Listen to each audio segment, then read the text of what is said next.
Live from the 607, it's the Ocho Duro Parlay Hour, where we're talking everything going on in the world of sports. Join in the conversation on social media with the hashtag ODPH, because here we go. Instead of looking deep inside, every word I have to say, keep it simple. Welcome to an all-new edition of the ODPH podcast, better known as the Ocho Duro Parlay Hour.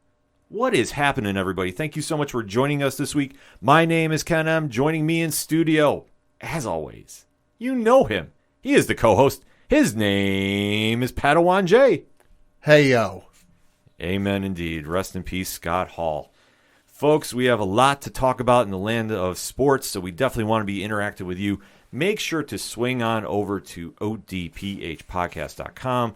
Join in the conversation on social media. All our accounts are right there. Check out the TeePublic store. A lot of new designs up right now. Parlay points. The blog section is blowing up right now. So if you haven't checked it out lately, you definitely want to swing through there. Anything and everything that is the ODPH is at odphpodcast.com. And always remember on social media to use the hashtag ODPHpod. Kicking off the sports edition, the NFL is not going away quietly in this offseason, are they, Pad? No, I in fact liked the one video or meme tweet I saw on Twitter where it was NFL anytime any other sport tries to do anything, and it was Big Bird kicking in the front door off its hinges. Because I'm like, yep, that's accurate. That is 1,000% accurate, because anytime that we think the NFL is not dominating headlines, they decide to say, hold my beer. Because we figured we'd have a couple of days, or maybe at least a show where the NFL wasn't the dominant thing. You know, off season's going on. It wasn't the legal tampering period. You know, that wasn't supposed to start until, early this week. So we figured, there'll be some stuff there, but nothing huge. And then Big Bird kicked the door off the hinges. Yeah, this turned out to be a wild week in the NFL already, and we're only midway through the week, too. I know. Like, this is the insane thing about the NFL.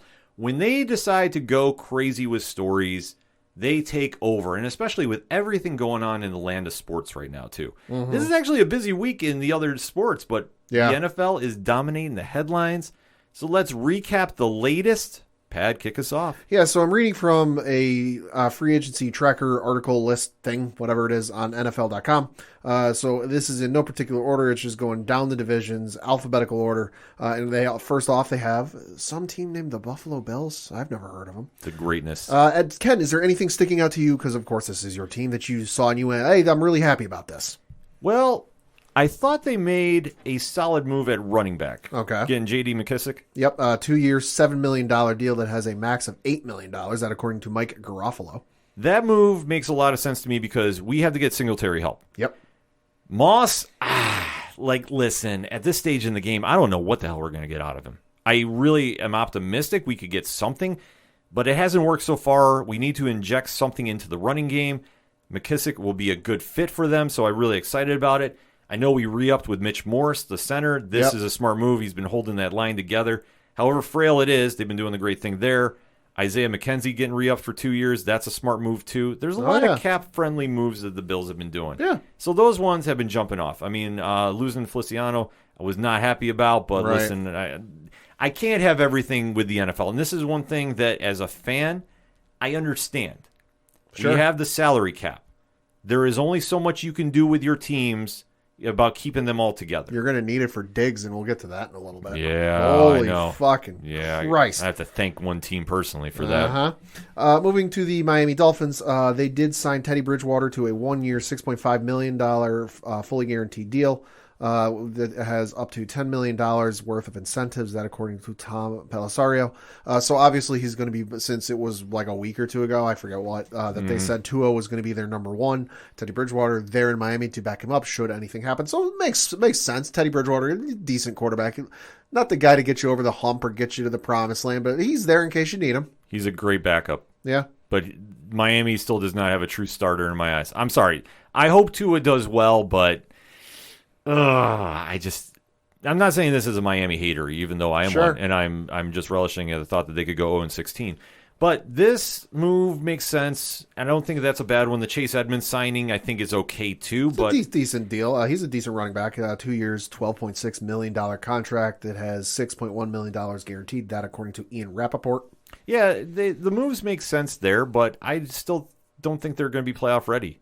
I really think that Tua, now that he's going to be the lone starter, he doesn't have to worry about somebody taking his job. How is he going to go? We've heard conflicting reports about, what his interest is. So, I mean, it's one of those situations that if you're a Miami fan, one, I'm sorry. Two, I don't know if you're ready to go all in on him right now. I mean, they're definitely making steps in the right direction, I would say, which is something they've been lacking the ability to do since Dan Marino retired. I'll give you that. They finally appear to have a quarterback, whether he's the guy or not, we'll see. But they finally have a quarterback that at least looks halfway decent, and it is halfway decent on paper. And now they're doing stuff to address needs around him. Getting a running back. They re-signed Preston Williams on a 1-year deal. They signed Cedric Wilson to a 3-year, $22.8 million deal.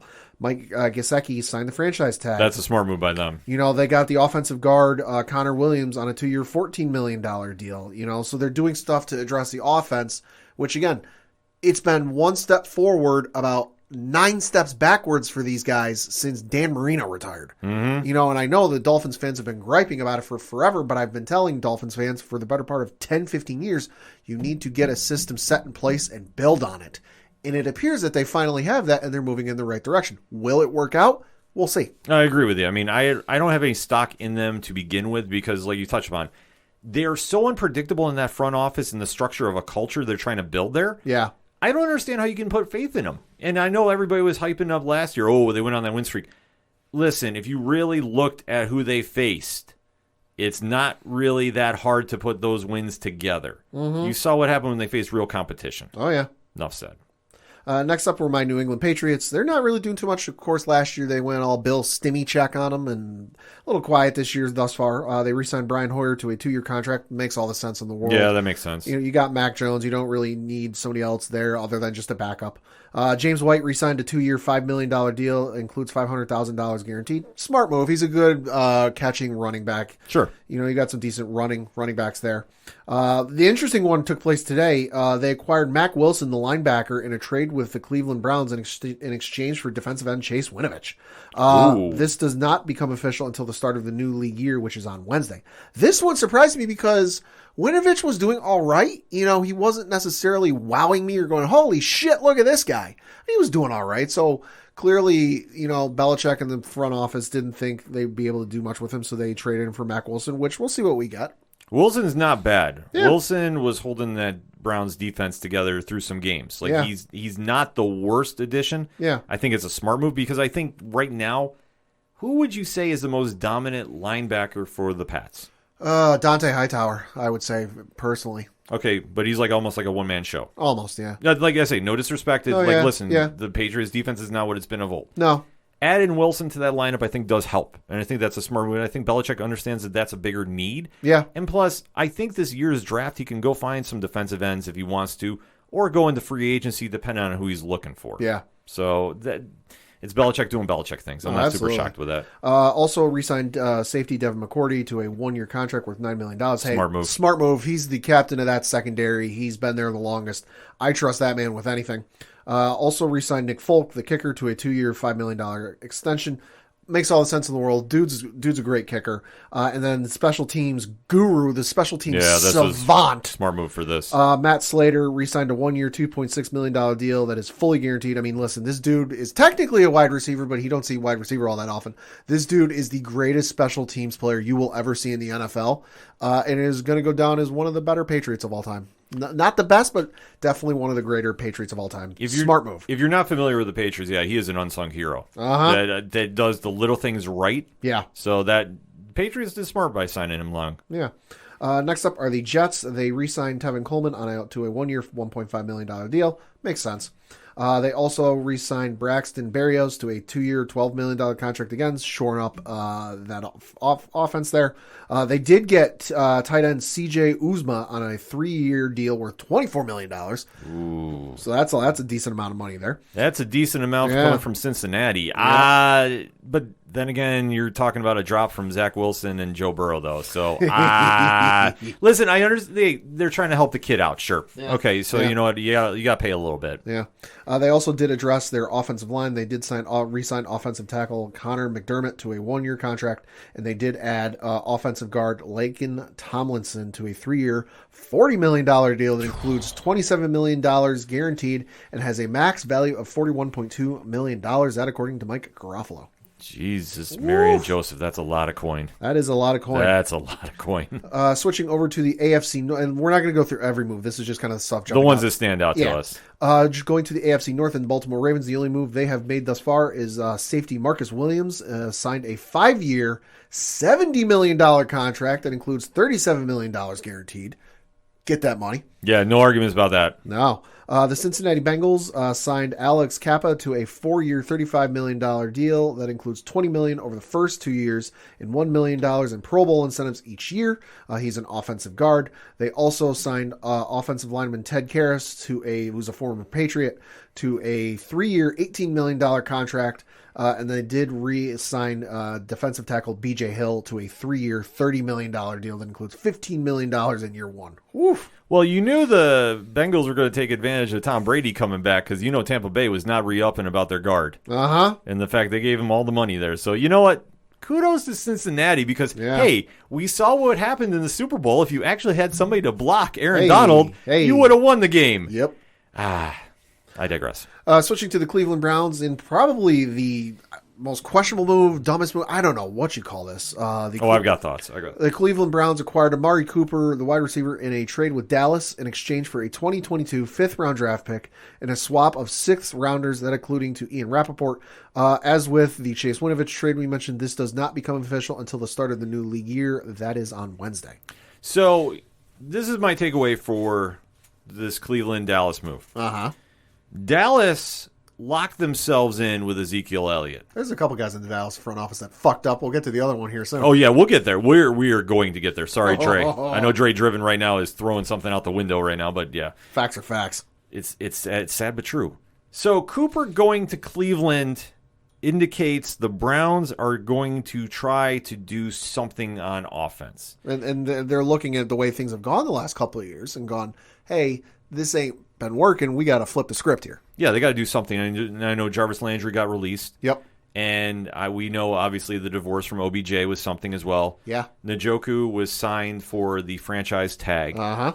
And there is some rumblings, which now with these moves happening, I feel the Browns are going to make a play for Deshaun Watson. Now, I know the asking price right now from Houston is astronomical. Uh-huh. But let's face it, when you have Denver mortgaging everything they have for Russell Wilson, signing over a ton of picks and probably Baker Mayfield in the process to Houston is not out of the realm of thought. Yeah. And I'm thinking if they're going to go out and get Cooper, because let's face it, Cooper has been an interesting player. I mean, obviously, if he stayed with the Raiders, it would have been a different ball game. I know Rich from 3FN has got a lot of feelings about that. Sure. And obviously, Cooper was part of the reason Dak progressed so well in Dallas. Right. To now let him go, you move him to Cleveland. You do get some picks for him, which, I mean, Dallas could always use all the picks they can get. Yeah, this is true. I mean, because, well, their cap issues are well documented. This makes sense for Cleveland, and I think that they are now getting ready to part ways with Baker because if they're going to reload on their offense, and like I said, the tight end Njoku is the franchise tag, so they're hoping to keep him. I know he's wanted out for a while, but you know, is what it is. You still have one of the best running backs in the league with Nick Chubb. Oh yeah, Kareem Hunt, I believe, is still there. Yes, he is. So you are ready to win now with this team. You got to get a quarterback together because obviously you're having some problems with Baker Mayfield getting consistency at this stage. Baker's good when he shows up, but it's just what Baker shows up that is the issue. Right, and this window is now closing on Cleveland to get over the hump. Yeah. And especially in a division which has got some quarterbacks in it now. Oof. It's tough to really get, your status well known there. And for him, like I say, the status for the Browns is we're contenders. We're Yep. not pretenders. Yep. We're the team 2 years ago that should have beat Kansas City. But hey, reasons. I mean, we went over the quarterbacks are in the AFC last week, and obviously that's changed a little bit. We'll get to those, but still, the level of play has not dropped off in the AFC from last week. You have this ain't like the NFC. Sorry, NFC fans. Yeah. But it's facts are facts. There is no room for error in this conference because you slip, you're going to miss the playoffs. Exactly. So for the Browns, I think they realized that the window is closing. They got to make a move. I think Baker's gone. And I think you're right because I'm just looking at the Browns. Obviously, you got they added the wide receiver Cooper. They franchise tagged the tight end Njoku. They acquired the defensive end Chase Winovich, and then they also agreed to terms with the defensive tackles. So that to me, that's not just one specific area. That's kind of all over, which it's a lot of areas you tend to look at when you're drafting, especially early on in the draft. That tends me to think that they're positioning themselves so that, all right, hey, if we don't have any early draft picks in this upcoming draft, we're still at least in a good place. Yes, I agree too. So I think the Browns are making some moves. Obviously, they got to keep up with everybody else in the North because that division's still going to be tough. Yeah. Don't get it twisted, folks. Next up are the Pittsburgh Steelers. They gave Dwayne Haskins an original round restricted free agent tender worth $2.5 million, but it doesn't matter. He's not going to be the starter because they signed Maserati Mitchell Trubisky to a 2-year, $14.25 million deal that's worth up to $27 million with incentives, that according to Mike Garofalo and Tom Pellisario. Also of note, they re-upped Chukwuma Okafor to a 3-year, $29.25 million deal with $20 million guaranteed, that according to Garofalo. They also added offensive guard James Daniels to a 3-year, $26.5 million deal. So working on the offense a little bit there, which, let's face it, Pittsburgh's offensive line has been suspect. It's been suspect. But they got the Maserati. So a slightly used Maserati. It's for what they need, though, it's okay because I think if I have to use my unofficial ODPH guess here, they were banking on going to get Aaron Rodgers. I fully think that they banking on getting Rodgers, banking on getting Russell Wilson, and then the asking price got too high. No, I think it was all Rodgers. I think that was the guy they were waiting on. Yeah. And I think once he said, I'm staying put, I think they said, okay, we're not going to get who we want this season. The Maserati, say what you will, is an adequate fit for Pittsburgh. Even slightly used. Slightly used because all he needs to do is stand in the pocket and throw. That's all he needs to do there. He has a great running back with Najee Harris, and he's going to have the weapons to throw to. He's not going to be taking over games. He's not going to be winning in a shootout with Joe Burrow per se, but he will keep them in games. And you have to think about this too. He now has actual weapons to throw to. Right. I mean, you could say what he was in Buffalo. He was the closer. Yeah. But now he's going to get that playing time. Now he's going to be starting. He now has people around him compared to when he was drafted in the league. Right. Let's be honest about this. This could be a whole world of difference, and I think this could be one of the most sleeper moves in all free agency. Because you can say what you will, that, okay, you wrote him off. Obviously, his tenure in Chicago, not exactly, what we say, great. No. But he's now been sitting for a year. He's learned how to play, kind of evaluated his game a little bit. He's been working with Josh Allen and the people up there in Buffalo. Right. That does have to have some effect on him. Now, am I going to say he's going to be putting up Josh Allen numbers? Hell no. No. But can he win games? Hell yes. Hell yes, indeed. So Steelers, I thought, got a really good move right there, all things considered. Switching to the AFC South, you got the Houston Texans. Not really doing a whole... They got a bunch of stuff here, but it's a lot of re-signings. They re-signed quarterback Jeff Driscoll, re-signed wide receiver Chris Conley. They did, add tight end Pharaoh Brown on a 1-year contract worth $4 million. Signed a couple of offensive tackle and offensive lines. Worked on defense a little bit. Re-signed a defensive tackle Malik Collins to a 2-year deal. Linebacker Christian Kirksey to a 2-year deal. I mean, not, like I said, nothing real bomb explosive or shattering. Obviously, the move everyone's waiting on for is what happens with Deshaun Watson, which we will see. Mm-hmm. Until Houston moves Deshaun Watson, I am not even caring what they're going to do because obviously, if you're re-signing everybody that was on that awful team last year, right, you're not going to be making any moves. I'm sorry. Like, I would hope Houston would learn from that mistake and really get the ball moving in some kind of direction. But let's face it. I mean, this team was awful last year, and I don't see him doing any much better this season. So we'll kind of have to wait to see, because if they can do something with Watson, that's the storyline to watch with this team. Otherwise, there's really nothing to be excited about if you're a Houston Texans fan. Sorry, sad but true. No. And then you got the Indianapolis Colts who've been relatively quiet. Obviously, we know they traded away or let Carson Wentz go. But in terms of free agency stuff, they re-signed their tight end Mo Ali Cox to a 3-year, $18 million deal. And then they got cornerback Brandon Facyson, F-A-C-Y-S-O-N, to a 1-year deal. So a little quiet on the Colts front, but hey, they do still need a quarterback. Their two listed quarterbacks on ESPN.com, Sam Ellinger and James Morgan. Sorry, guys, I don't think it'll be the starters day one. No, but when you have Jonathan Taylor in the backfield, he helps a lot. I was going to say, all you need is somebody to hand him the ball. Indianapolis is the most boring team in football. We have talked about this at great length. This is true. Ain't nothing changing with this team. And I'm sorry, you just need to have somebody turn around and go, here. Yep. And hand off. Like, that's all they need. Their defense will keep them in games, so, that's the biggest bread and butter that they have. And as long as Jonathan Taylor stays healthy, they're fine. Yeah. They're fine.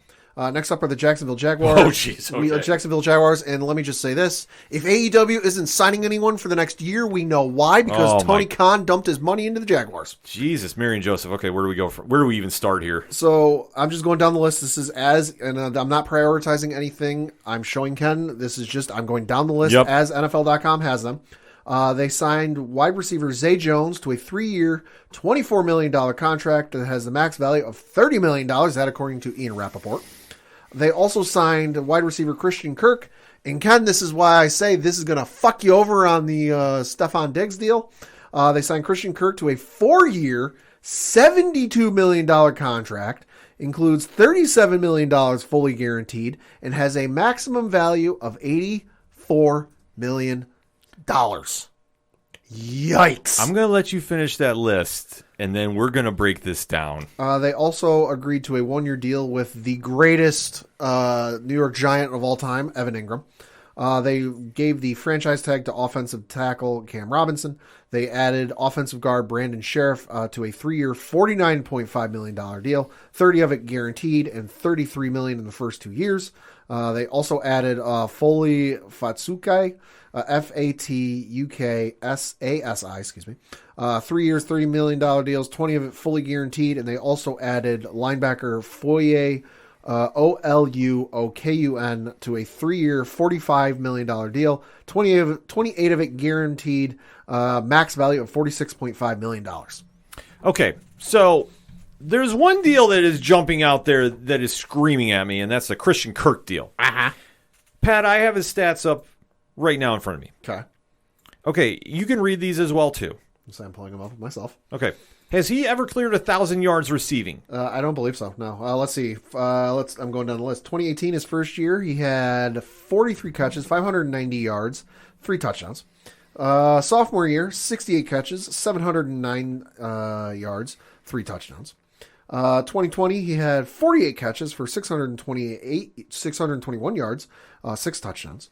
And then last year, he had 77 catches for 982 yards and 5 touchdowns. So, no. How do you explain that money getting signed for him? I am sorry. Listen, congratulations. You got one of the biggest paydays in history. I am not mad at you for getting your money, sir. But please tell me how those stats that you just read right now justify that move. I mean, he has the greatest quarterback rating of all time, 118.8. Oh, my God. Yeah, unless you're going to do that. For Trevor Lawrence, you got him weapons, asterisk, question mark. Christian Kirk is not a number 1. He's good, but he's not a number 1, and he's not worth $84 million. Hell no. Absolutely not. Who the hell's his agent? I got to look this up. So, yeah, you go check that out. And they got Zay Jones, too. And then you got Evan Ingram, who could not do anything with Daniel Jones.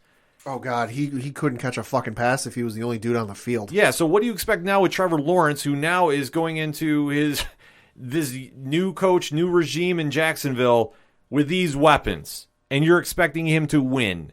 I'm sorry.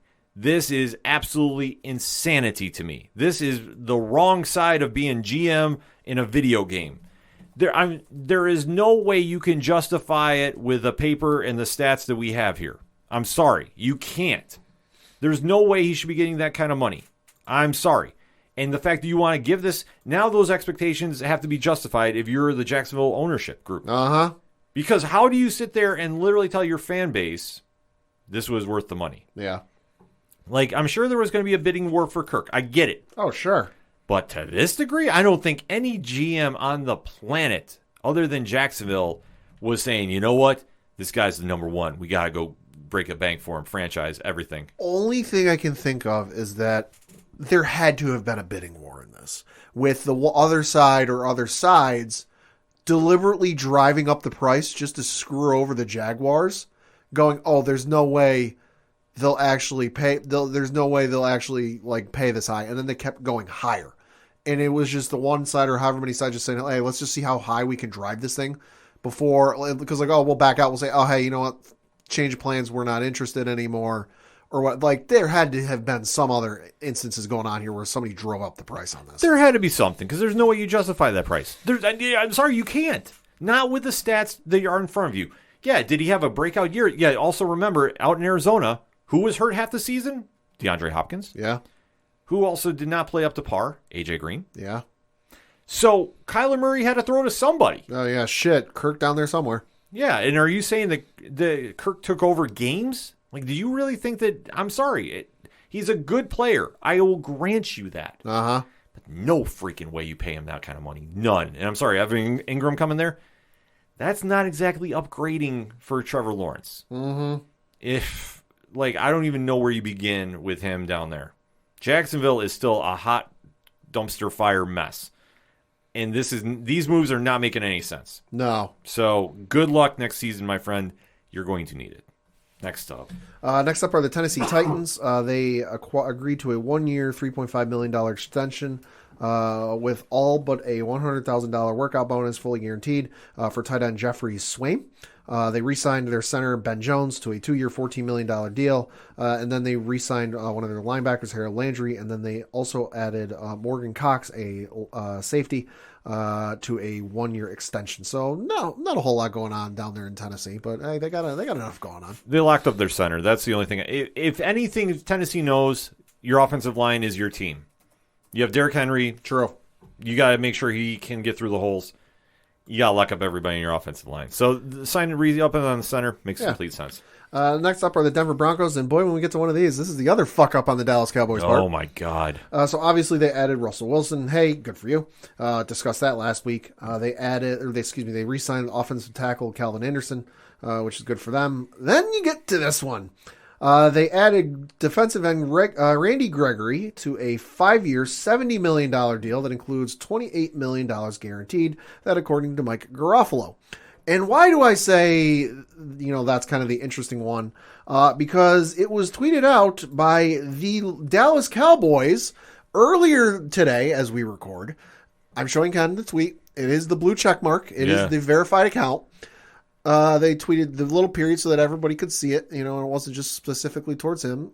At Randy Gregory _4 is staying in Dallas. The little 2 hands up in the air with the 3 little lines poking out of him emoji. The defensive end has agreed to terms on a new 5-year contract with the #Dallas Cowboys. Read more here, and then there's a bit.ly link. The man, something fell through, the man flipped, and he's now in Denver. What the fuck? Somebody in PR is about to get fired. Somebody is, or listen, I think the more telling sign is he got offered more money from Dallas, and he turned that down. Because if he got the extra year, that was going to be some more money. How do you walk away from that is really crazy to me. Yeah, reading from an article on ESPN.com. It does say, quote, a source told ESPN's Ed Werder that salary forfeiture language the Cowboys include in player contracts that led Gregory to back out of his agreement is standard for them, but not commonly used by other teams. The Cowboys now have high interest in Von Miller, depending on his financial expectations, the source said. The clause Gregory objected to, voiding his contract if fined/suspended for any drug offenses or violation of the NFL's personal conduct policy, was not included in his previous Cowboys contract and also wasn't mentioned in Monday's contract talks that lasted until midnight, a source told Werder. When questioned about the clause, the Cowboys said that it is included in every Dallas player contract but Dak Prescott's, the source told Werder. So it sounds like they tried to sneak this little clause into the contract, which may or may not be included in every Dallas contract. I don't know. I'm not privy to every contract in the Dallas front office. But it sounds like this, according to Ed Werder and his sources, which, listen, Ed Werder reports on a lot of Dallas Cowboys news. I tend to trust Ed Werder when it comes to Dallas Cowboys news. But it sounds like they tried to sneak this little clause into his contract. And he went, yo, time out. I'm not okay with this. Can we get this taken out? They said no, and he's like, fine, I'm going to take another deal. He got paid how much again by Denver? He got paid, let me pull that one back up, 5 years, $70 million, and 28 of it guaranteed. Okay. That is crazy to think that, okay, he just bolted from the Cowboys, and if you're the Cowboys, how do you explain this? Because your defense has actually been resurging. Uh-huh. If that is all true, that is a bad look. That is he's been one of their better players, for Dallas. He's been with them his entire career. He was drafted by them in 2015. He played 12 games this past season. He had 15 solo tackles, 4 assisted tackles, 6 sacks, 1 interception. So he's been one of their better players over the years. Well, they need all the help they can get on defense, so the fact they botched this up for whatever the reason, and like I said, it sounded to me like he turned down more money from Dallas. Either way, this is a bad look. Yeah. This is Cowboys doing Cowboys things in the front office. Sounds like there's going to be 2 open positions in the front office. Well, now with Jerry Jones doing it, because he's, obviously he's GM, player personnel, and everything else. He does a lot down there, but he's also the owner, so he can do those things. Also, the Denver Broncos added defensive tackle DJ Jones to a 3-year deal worth $30 million, 20 of it guaranteed, and they also added linebacker Josie Jewell to a 2-year deal. Looking at the Kansas City Chiefs, not a whole lot going on with them. They franchise tagged offensive tackle Orlando Brown. They got defensive end Frank Clark, signed a new 2-year, $29 million deal, has a max value of $36 million with incentives. And then they also added safety Justin Reed to a 3-year, $31.5 million deal. That includes $20 million guaranteed. I also did see that it sounds like old Tyrann Mathieu might not be around there anymore. Yeah, that's going to be interesting if he's not sticking around there. But Kansas City didn't really need to do too much. Yeah. But, they're going to do what they're going to do. Rich's own Las Vegas Raiders only got one move, and I got to say, story with this one confused the shit out of me for a second. Defensive end Max Crosby signed a 4-year, $98.98 million contract extension, $95 million in new money, $53 million of it guaranteed. Get your shmoney. This confused the shit out of me because I was running around whenever this deal came out, and I thought it said Mason Crosby. Oh, jeez. And I went, wait, they gave how much to a fucking kicker? Oh, it's Max Crosby. Okay. But I tell you what, this Crosby is worth every penny to the Raiders. If you didn't see him play, and I got a chance to see him a lot this season, he takes over games. He is what they need in Vegas. Smart move, lock him up. No issues with this. I think it's a brilliant idea to make sure he's happy, and obviously the Raiders fan base got to be extremely happy with this. And boy, oh boy, we get to the LA Chargers, and as if that division ain't getting any more interesting. As we mentioned last week, they re-signed Mike Williams, 3 years, $60 million deal. We talked about that last week. Defensive tackle Austin Johnson is expected to sign with the Chargers, according to Ian Rappaport. No numbers yet. They also are expected to sign Sebastian Joseph Day, the defensive lineman, on a 3-year, $24 million deal with $15 million fully guaranteed. Then they acquired Khalil Mack in a trade in exchange for the 2022 second-round pick and a 6th-rounder in 2023. As with all of the trades, it does not become official until the start of the new league year. And they also assigned former Patriot cornerback Mr. INT, J.C. Jackson, to a 5-year, $82.5 million deal, $40 million of it guaranteed. Yo. Well, where do we begin here? I'll start with J.C. Jackson. Congratulations to you on getting that bag, on getting that Brinks truck.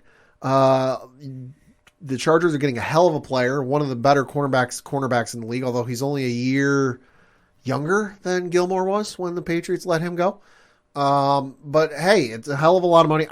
Listen, if that was his deal on the table, I'm not surprised. When is the last time the Patriots have ever made a deal that large? Never. Yeah. So hey, good for you. I think it's a smart move. I think the Mac deal is a very interesting one, too. Mac and Bosa on the same field. Holy fuck. But now, here's where I say it's really interesting. The Chargers have been here before. Uh-huh. They've had all the talent in the world, and yet they can't put it together. Nope. So, with all these moves on paper, yeah, they should be good. Should is the key word. We see time in and time out with this franchise, we legit don't know what team is going to show up. Facts. This is not as bad as Atlanta, because who is Atlanta? What is Atlanta? But this is pretty damn close. And I'm sorry, if you're a Chargers fan, you should be excited about this. And I'm not telling you not to be. But let's face it, we've been down this road before. Uh-huh. This is nothing new. They go out and they get big names, they bring them in, and then for whatever reason, it never comes together on Sundays. Yep. So if you're a Chargers fan, you got to hope this is the time. Because if it's not now, adding those two to your defense, it's never going to happen. Mm-hmm. It's not. And I'm sorry, the fact that you paid that much for Mike Williams too, you had better be putting up 35 a game, and you'd be only giving up about 14. I'm just putting that out there, because anything else is going to be the same old stuff from the Chargers. Uh-huh. So here we go again. We shall see. So that was our takes on the AFC. Anybody standing out to you really, Pad? Obviously the Chargers, sinking a metric fuckload, and especially shoring up that defense, which I'm sorry, Khalil Mack and Joey Bosa on defense is like some Madden shit that scares the shit out of me. I gotta look and see if the Patriots are playing them. Yikes. I agree. That one should be, but honestly, I can't sit there and go you want to crown them, but you can't. Right. Just with their pedigree, it's not going to happen. But I don't want to give my official grades until the end because I want to see the whole picture. So we're going to sneak away for a quick break. Hashtag ODPH pod. Hit us up and let us know how your team is doing if you're in the AFC. Do you like the moves your teams have been doing? Yes or no? Let's discuss, shall we? We're going to take a quick break. We'll be right back. Hello, I'm Anthony. And I'm Dr. Issues. And we're hosts of Capes on the Couch, the podcast where comics get counseling. Superheroes don't always get to go home happy. That's where we come in. We offer psychiatric and mental health analysis of comic book characters. So check us out at capesonthecouch.live and across all social media platforms at Capes on the Couch. Coming back for another segment on this edition of the ODPH podcast. Last one, we were talking NFL free agency. Started with the AFC, now we're in the NFC. Switching over to the NFC and the NFC East, you got the Dallas Cowboys. They re-signed Michael Gallup to a 5-year, $57.5 million deal. That includes $23 million of it fully guaranteed and has the max value of $62.5 million. There's also a $10 million signing bonus. Dalton Schultz got the franchise tag. They got DeMarcus Lawrence to a new 3-year, $40 million contract and $30 million of it guaranteed. So Dallas making some moves and some questionable ones, obviously, as we mentioned with Amari Cooper, and then with the defensive player who went to Denver. But they're still shoring up some guys. They're shoring up some guys, sure, but involving Dallas, you tied up too much money with guys that you shouldn't be paying that much to. That's on Jerry. That's not on anybody else. I mean, it's the Miami Heat effect when they had Bosch, Wade, and LeBron. That so much money was tied up into those three guys that basically the rest of the roster was signing to the league minimum. Yeah, and the fact that you took away Dak's number one weapon in Cooper, that's a bad look. I'm sorry. And is Zeke going to be the same old Zeke? I mean, for how old he is, and let's face it, he's got a lot. He's starting to get tread on the tires. Yep. That's a lot of money to tie up with somebody like that. Yes, it is. Just saying. And then you got coaches, New York Football Giants, who aren't doing a whole lot, but they are addressing at least one need that we've said for fucking the entirety of the show that they need to address, and that's the offensive line. Yeah. They did sign offensive line John Feliciano to a contract with the Giants. They also got Mike Glowinski to a 3-year, $20 million contract with $11.4 million guaranteed. Also, as is being reported as we speak by Adam Schefter, they're bringing in veteran quarterback Tyrod Taylor on a 2-year, $17 million deal with $8.5 of it guaranteed. Okay. I'm not shocked at this. No. I'm not shocked at all. No. Because who's the new head coach? Dabble. Uh-huh. Where did he come from? Buffalo. Who's the new GM? Buffalo. So that being said, Buffalo Bills South. It's literally. Get the tables. They're going to need to get a lot more than that to fix this team. I'm sorry. Like Feliciano, like I said, that's a great move. I hated seeing him leave Buffalo, but obviously he was going to make a lot of money somewhere. And he is somebody that knows Dabble's system. So that's a smart move for them. Yeah. I'm not mad about the move at all. But this is also a situation that they're going to take their time, and this is where Giants fans are going to need to find a little word called patience. It's not in their dictionary. It's not going to happen, though. So they're going to be saying the sky is falling when they're 0-3 to start the season. The way that the Bills organization runs things is they build through the draft. They're going to be trying to do the same thing here in New York. So it's going to take them 30 years to do it? Possibly. Without Tom Brady being in that division? Well, the one thing is they're going to be doing a lot of the same things that Buffalo was doing with Carolina. They're going to get players that are familiar to them, and they're going to try plug and playing. It's not the worst idea in the world, especially with how successful Buffalo has been the past couple of years. So you can't be too mad about that. In fact, I'm going to put out on a limb. I think Cole Beasley winds up down there before it's all said and done. Wouldn't surprise me. But at the same time, you still have Daniel Jones as your quarterback. Your offensive line, while it has been addressed, you still need a lot of addressing to do it. So to make anything work down there, it's going to be time consuming. And that's the thing that, unfortunately, in that New York market, you're not going to have a lot of, because Giants fans still think it's the days of Eli, and they're going to be able to flip it on like a switch. Eli ain't coming through those doors anytime soon, folks. Exactly. There is not going to be anybody coming through those doors that's really going to take over unless they do some kind of crazy move for Deshaun Watson. I don't see that happening. No. Knowing the GM, I don't think that's going to do it. And I don't think he should either. Listen, you have enough problems on that team that you need to address. Trying to restructure it with forfeiting your entire draft to go get him would be crazy. Right. So I think for the Giants, listen, it's same old stuff there, but they at least are taking the baby steps. And the question is, will the fan base and media let them do it? Right. Survey says no. Switching to the Philadelphia Eagles, just one, they made four moves, one of note, though. They got center Jason Kelce to sign a new one-year contract worth $14 million, so they convinced him to come back for 1 year, which is, hey, good for you. Yeah, that makes sense. Yeah, also of note, I guess, linebacker Hassan Reddick signed a 3-year, $45 million deal. It includes $30 million of it fully guaranteed and a max value of $49.5 million. Wow. Oof. It's a lot of money getting thrown around. Yeah. Then you got the Washington Commanders, who, of note, they did acquire quarterback Carson Wentz in exchange for a 2022 third rounder and a 2023 third rounder, which that pick can convert to a second rounder based on Carson Wentz snap totals. So they now have their quarterback, it would appear, although which Carson Wentz will show up, who's to say? Let's not forget, the man did fracture both fucking ankles on a singular play this past season. I hate saying this. I really do. But his time's done. Mm-hmm. The fact that Washington wants to gamble on him, like, listen, it's your money, not mine. Yep. I hate saying this about somebody because he has tried coming back from injury after injury after injury. Like, listen, I applaud him for it. I think that it's very noble that he wants to go out on his own terms. And listen, I'm not mad at him about this. I don't root against him. Right. But at this stage in the game, listen, I don't see anything working here that means anything productive for your franchise moving forward. To me, he's the new generation version of Ryan Fitzpatrick. Like, he's a good quarterback when he's healthy and when he's on, but you're not going to get much out of him. No, you're definitely not going to get much out of him. He's a guy that you need a journeyman or a bridge to get you to that next quarterback. Yeah. In the draft or whatever it is.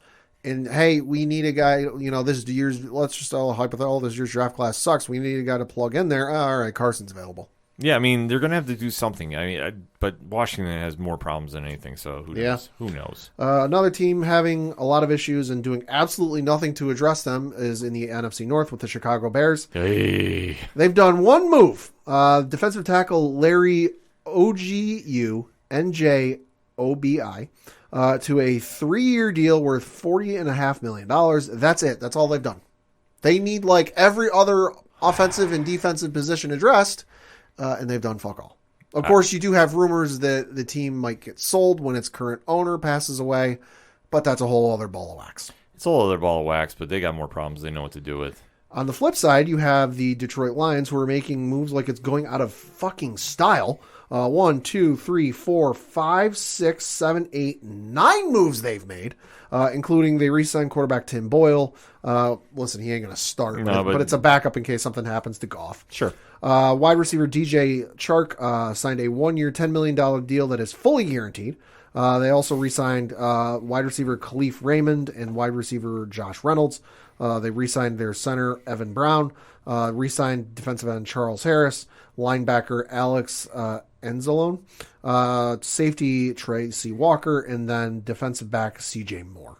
So a lot of re-signings, but they did add DJ Chark to a $10 million deal.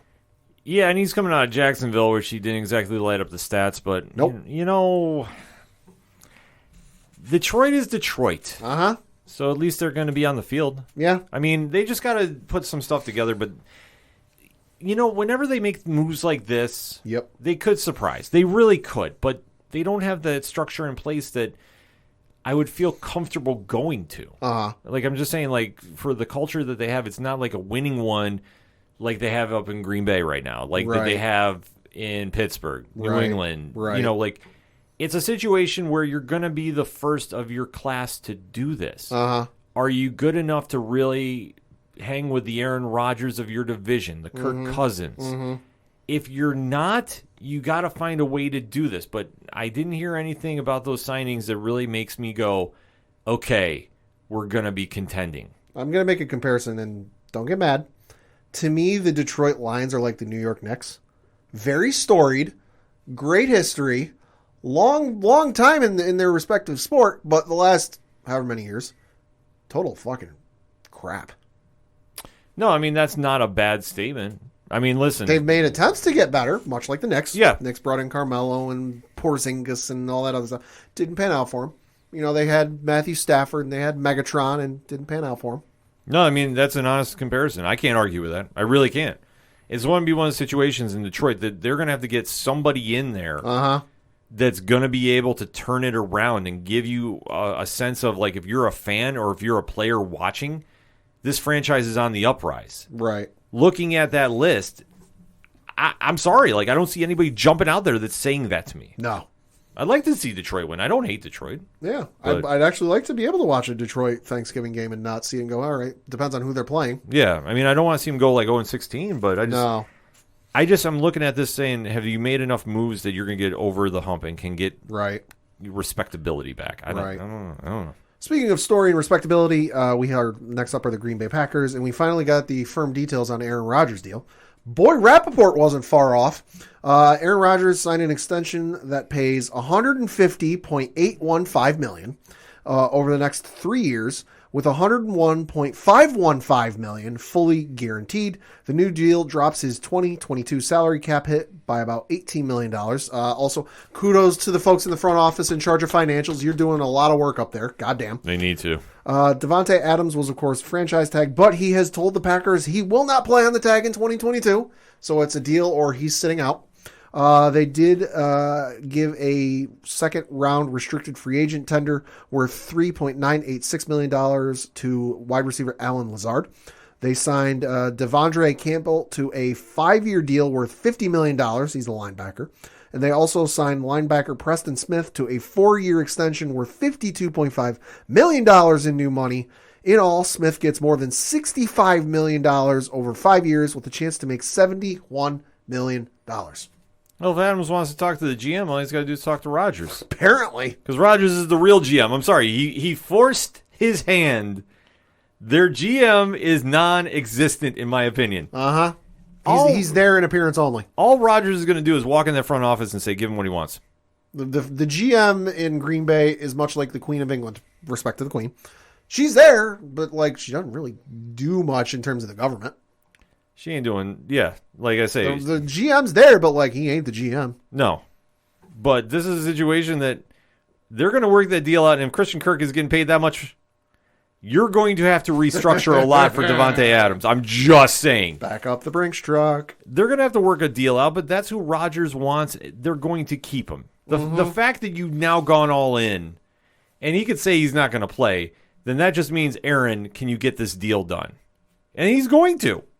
There's no chance he's going to miss more than 3 games this season take injuries out of this. I'm saying from this contract deal. He might miss preseason, but he'll show up by game 3. This isn't going to be a long holdout. All he's going to do is go to the GM and say, listen, go re-up the deal. Right. Let's make this happen. Right. We can work out some dead money. We'll figure something out. Sticking up in the frigid northern part of the country, the Minnesota Vikings signed Kirk Cousins to a 1-year, $35 million, fully guaranteed extension that puts him under contract through the 2023 season and reduces his 2022 cap number by almost $14 million. And I know you're laughing. Hold on. This man is a better off negotiator than Matt Flynn ever was, for those of you who don't remember. Oh, my God. Matt Flynn was a backup for like his entire career and made a shitload of money. This, according to Warren Sharp on Twitter, who writes for NBC Sports, among other things. Quote, Kirk Cousins has a 59-59-2 record as an NFL quarterback, performs slightly above average, and has made $231,669,486 in his NFL career. When he retires, He's set for life. I hope he writes a book about business management. Holy fuck, he could teach a college course. Okay, I'm going to pitch this for the offseason. I need Kirk Cousins, Matt Flynn, and Ryan Fitzpatrick to just sit around a round table and say, this is how you get a deal done in the NFL. Do like a WWE table for 3. Oh, my God, yes. The fact that he now, once again, he got Minnesota again. I can't believe this. Can't keep getting away with this. He is a master con artist about this. It's insane. Because what the fuck has he done for you lately? Exactly. For him to get paid You can't even say the Minneapolis Miracle because that was Case Keenum. Yeah. You gave him 35 guaranteed on top of the 90 guaranteed prior. You've got $100. What the hell, man? You've got $120+ million into this man for a 500 record, and let's face it, if you factor in the 2 ties, it's below 500. How? I really want to sit there in that front office, and when this number got pushed back to him by his agent, they really said, "Yeah, that makes sense." I honestly once said, are we watching the games? I honestly wonder if he sat there, and went, "Is this real?" No, I think what he did is he slid it across the table. He went, "You like that?" and I don't understand. 2016, $19.9 million fully guaranteed. 2017, $23.9 million fully guaranteed. 2018, $26 million fully guaranteed. 2019, $28 million fully guaranteed. 2020, $40 million guaranteed. 2021, $21 million fully guaranteed. 2022, $30 million fully guaranteed. And 2023, $40 million guaranteed. It's absolutely insane. When reached for comment, Kirk Cousins tweeted, quote, now that that's out of the way, let's go to work on a Lombardi. Hashtag let's freaking go. Smiley emoji. Well, there's a first time for everything. I hope you're building one out of a puzzle because you ain't going to get one in Minnesota, my guy. I'm sorry. My guy, this is not... It's insane. This is not going to happen for you. Listen, I don't hate Minnesota either. No. But the fact that he's fleeced you for $120 million fucking dollars... What the shit? I got nothing. I legit am sitting here stunned at this, that you gave him willingly $35 million guaranteed after you signed him and overpaid for those 3 years, $90 million. Yep. He was supposed to be the guy to take you to the Super Bowl, and yet he was not the guy to do this in any kind of playoff run known to man. And to my knowledge, and this is without looking it up, I don't think he's even won them a division. I think he won them the first year. Okay. I'll go out on a limb and say that I think they did. But they didn't do anything in the playoffs. I'm sorry, you can win the division all you want, but if you're not going anywhere deep in the playoffs, it doesn't matter. I'm sorry. No. Listen, it's a nice trophy to put in the front office that you won your division. Hey, congratulations. But at the end of the day, we all don't go, hey, do you remember who won the NFC North? The last division win was in 2017. Okay. So, like I said, I can't even remember because that's been so far with him. And just to see now. Well, yeah. Also, they did sign defensive lineman Harrison Phillips to a 3-year, $19.5 million deal. It includes $8.5 in year 1, $13 fully guaranteed. Goddamn. Yep. Switching to the NFC South, you've got the who is Atlanta? What is Atlanta? Not doing a whole lot of moves.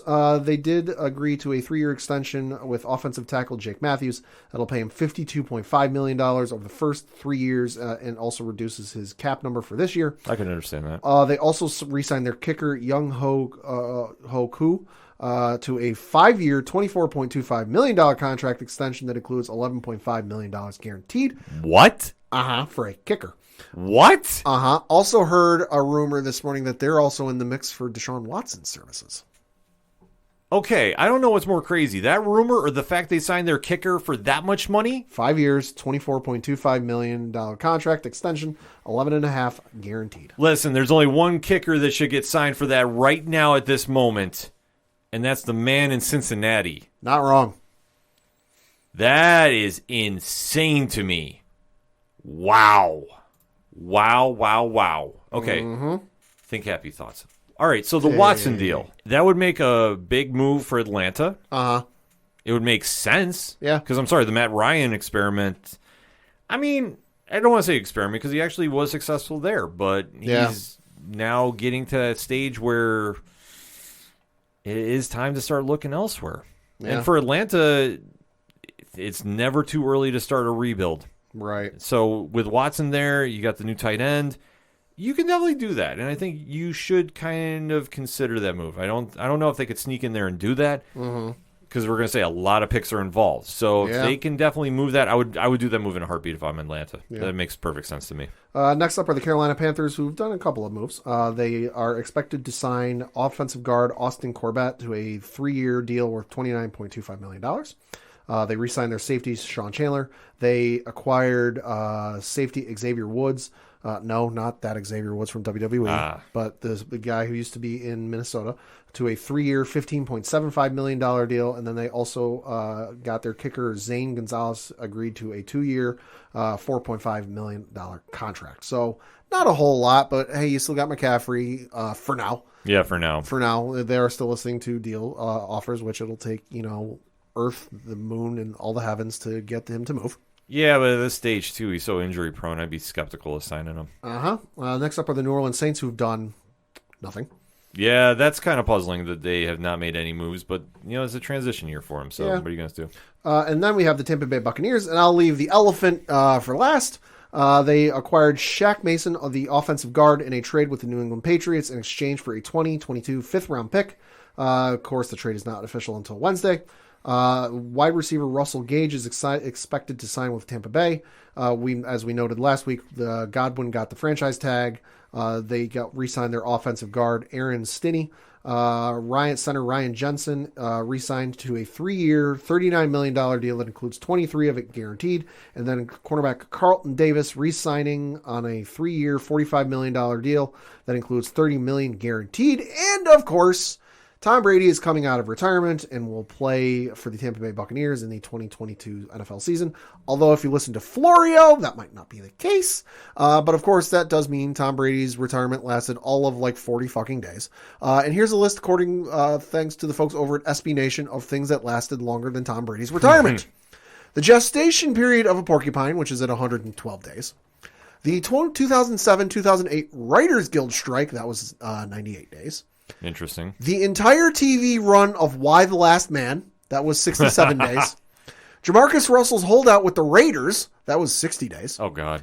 The number of days Party Rock Anthem by LMFAO was at number 1, that was 62 days. Yikes. The lifespan of a housefly, that is 60 days. The accepted time for a perfectly dry aged steak, that's 45 days. Brett Favre's retirement, that was 150 days. How long it takes to grow kale, that's 59 days. The number of days Home Alone was number 1 at the box office, that was 84 days. Kim Kardashian's marriage to Chris Humphries, that was 72 days. And the entire 2021-2022 Major League Baseball lockout, that was 99 days. Tom Brady was all retired for shorter than all of those things. I think Brady was sitting in that offseason seeing the money getting thrown to Russell Wilson and Aaron Rodgers and was saying, I think I can get one more deal out of this. Could be. Because I don't know if this team is built ready to go right now to win a Super Bowl. No. So for me, this is a money grab. And I think that he could not handle in that offseason that the sport moved on without him. Yeah. Like that's how it reads to me. I mean, I think it just became a case because I know a lot of theories and speculation have been thrown around, and I'm not going to sit here and Sure. speak on those. What I personally think happened if you talk to or you hear any former NFL player, it doesn't matter what position they play. I know Teddy Bruschi talked about it, but like the year after you retire, typically around the time mini camps start or what is it?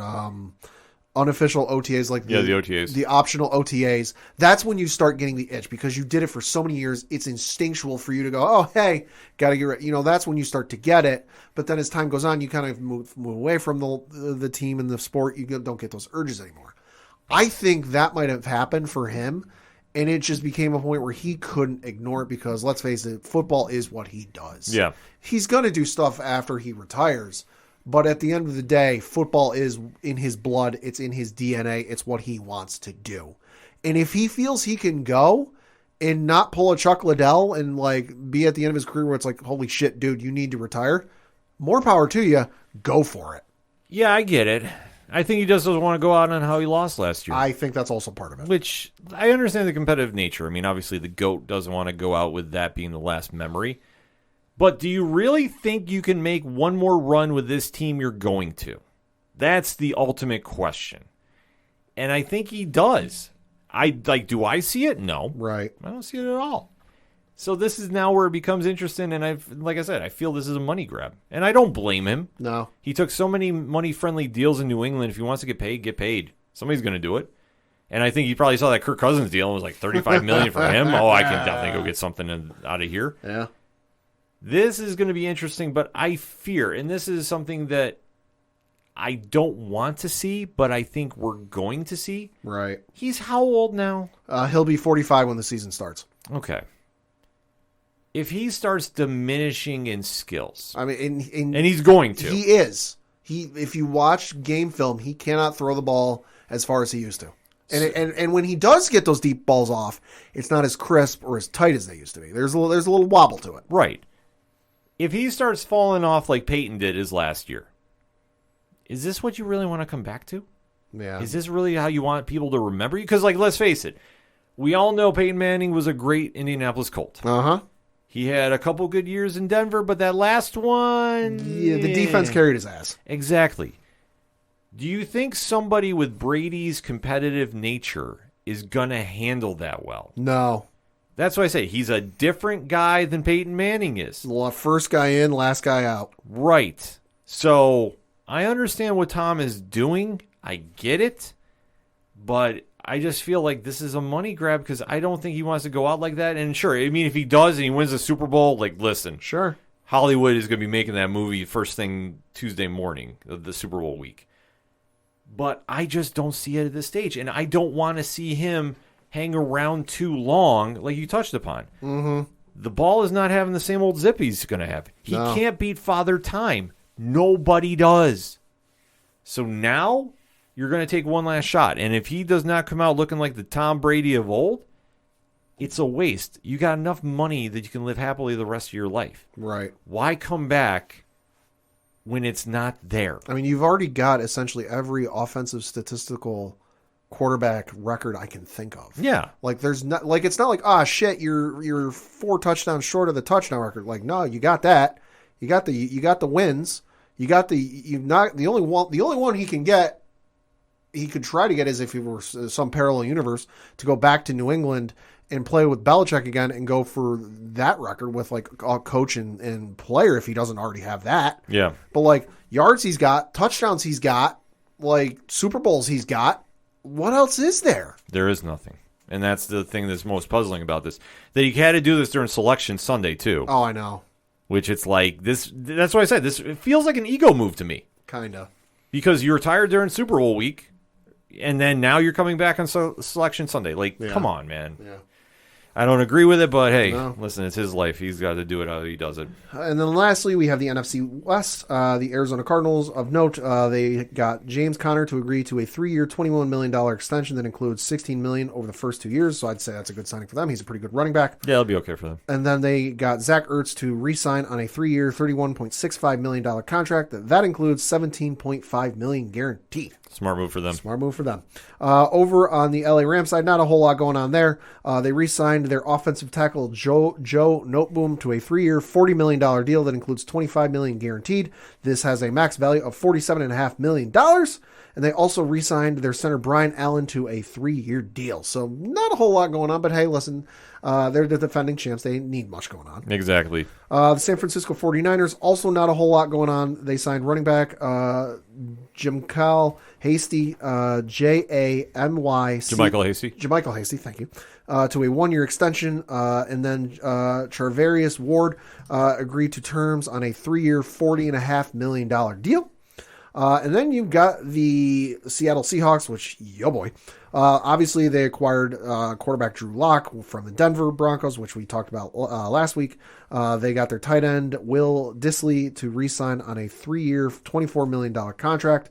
They got Noah Fant in that trade with the Denver Broncos, as I mentioned, also along with Shelly Harris. They re-signed defensive tackle Al Woods to a 2-year, $9 million deal. And then they also re-signed their cornerback Sidney Jones and Quandre Diggs. Well, Seattle's going to be Seattle. Uh-huh. You know, I think you got to set the bar very, very low this year for him. So none of those moves really scare me too much. Looking at that list, Pat, who do you think is winning so far? It's hard to say. There's a lot of good deals, but it's hard to say right now any one team is like, that's it. They made the moves that'll really put them over the hump. I mean, Tom Brady obviously helps a lot if you look at the Vegas odds, but it's hard for me to sit there and say, oh, this is the one team that very clearly is winning free agency right now. The only one that really stood out to me was Green Bay. Yeah. I think that obviously locking Aaron Rodgers up was a big deal. You got his weapons around him for the most part. The Devontae Adams thing, You just got to sort that out. That's a formality. That's not going to take as long. The nucleus is there to make a run. So I think that move is very, very smart for them. I also think Pittsburgh did solid. And Trubisky is not the worst person to put in for that offense. I mean, I did talk to a Pittsburgh Steelers fan today, and I semi-jokingly said, hey, congratulations on your new quarterback. And they told me, quote, hey, he's better than what we had.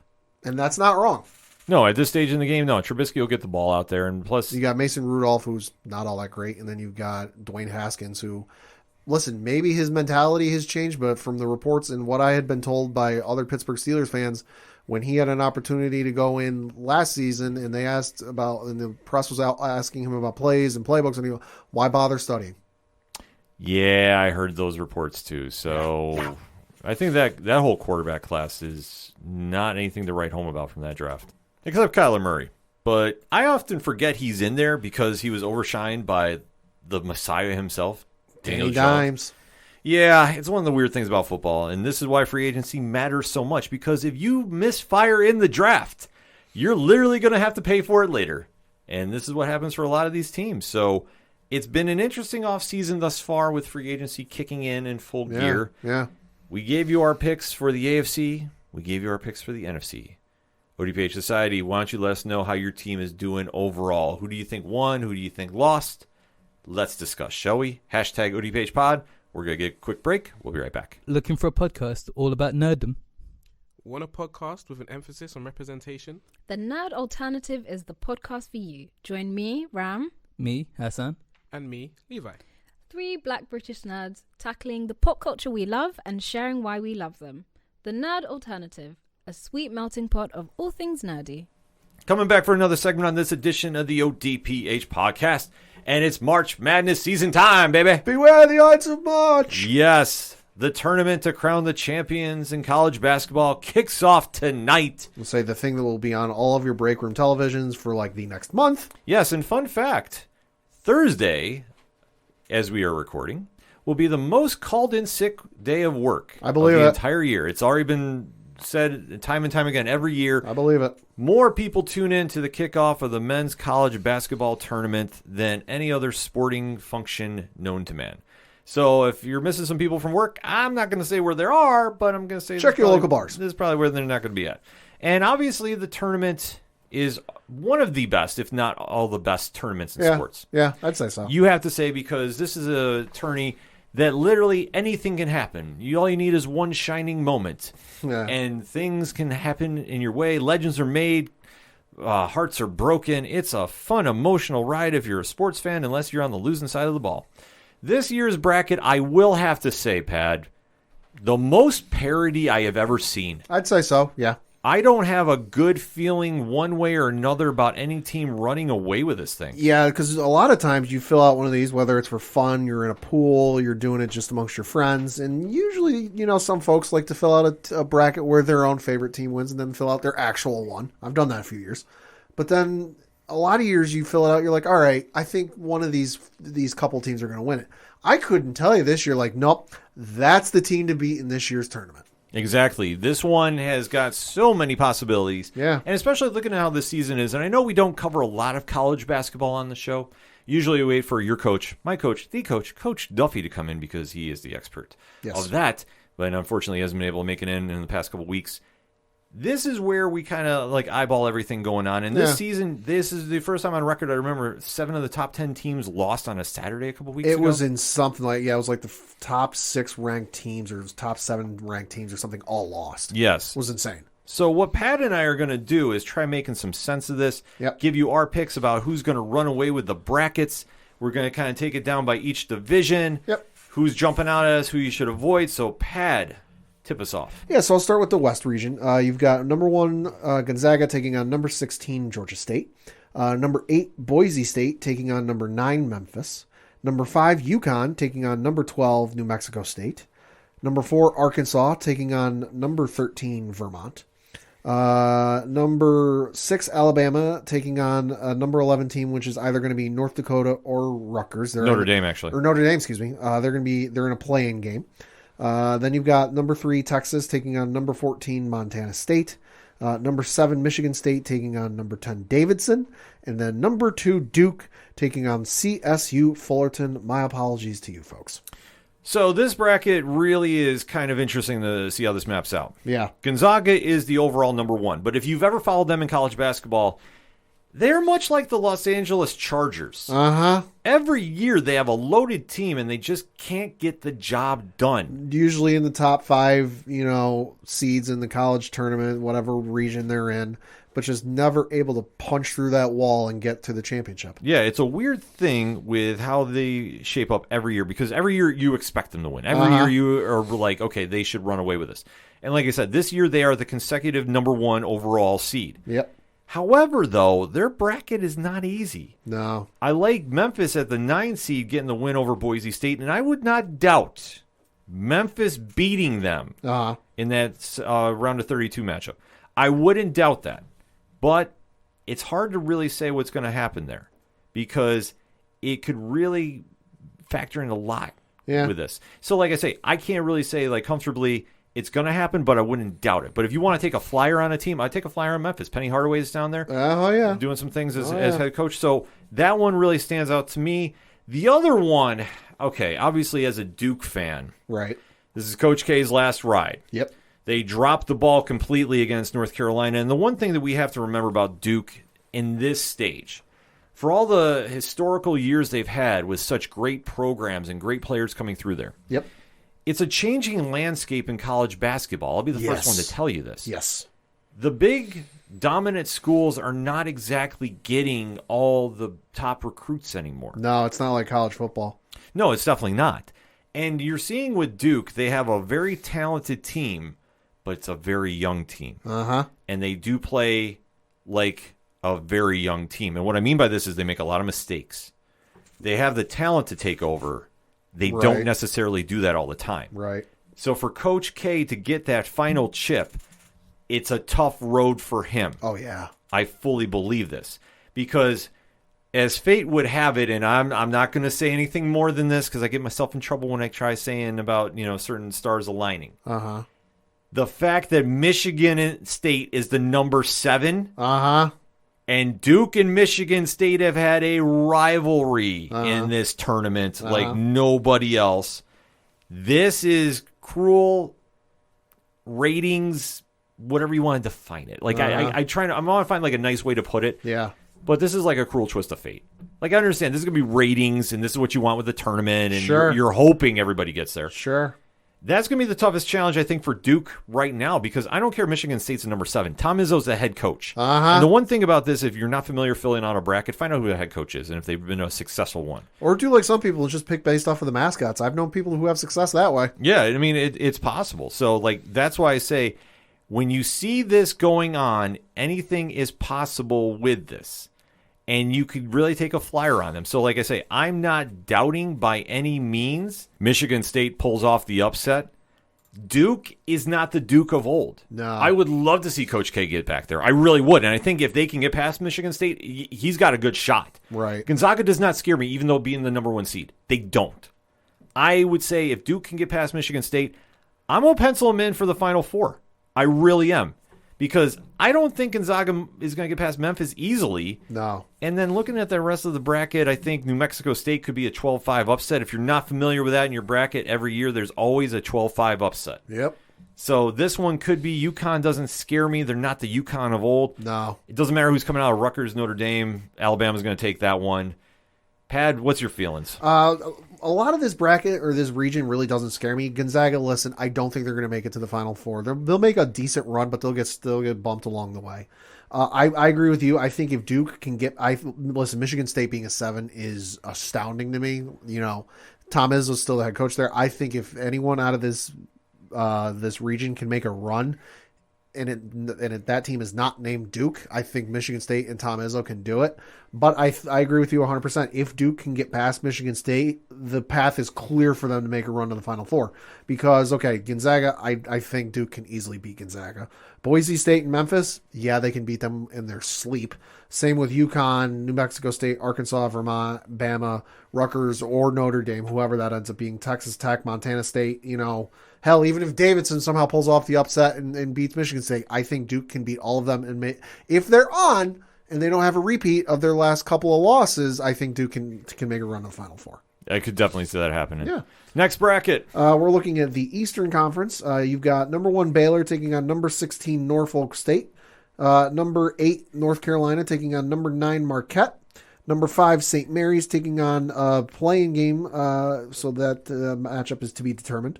Number 4 UCLA taking on number 13 Akron. 6th ranked Texas taking on the 11th seed Virginia Tech. Number 3 Purdue taking on number 14 Yale. Number 7 Murray State taking on number 10 San Francisco, and number 2 Kentucky taking on number sorry, the numbers are really small. 15 St. Peter's. Well, at that stage, it really doesn't matter because you know what? Very rarely do you see a 15 upset of 2. It's happened. A couple of times. It's happened. And as much as I disdain Kentucky, because I really, really don't like Kentucky. Oh, I don't blame you. Well, I don't like their head coach. That's how. Shout out John Calipari. Yeah. Coach loves him, though. This bracket is pretty wide open in its own right. I mean, Baylor being the defending champions, making another run at this. But I don't really have a good feeling coming out of this one. Yeah. Could Kentucky make a run? Sure. Looking over that rest of the bracket, Purdue could sneak in there.